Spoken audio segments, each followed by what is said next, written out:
In this video, I am going to show you how to export Facebook comment using one free AI tool. So let's see how we can do that.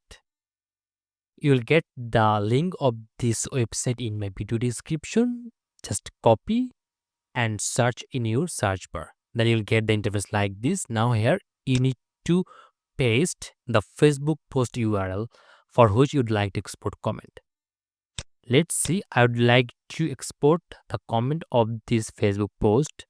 Then I need to simply copy the URL of this Facebook post. Then again go back to here, and in this box I need to paste the URL.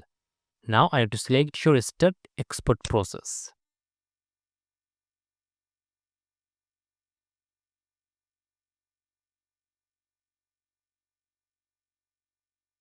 Okay, you can see the page, it is KFC page Facebook page, and the comment it is exporting here. Now you can see all the comments it has exported here. Okay, now all you need to do is just need to simply click here, download. Then you can see it is downloaded in Excel file.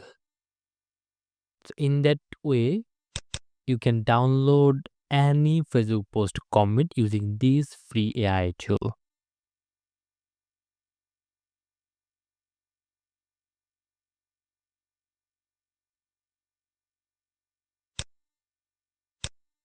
Here you can see all the comments are here with details.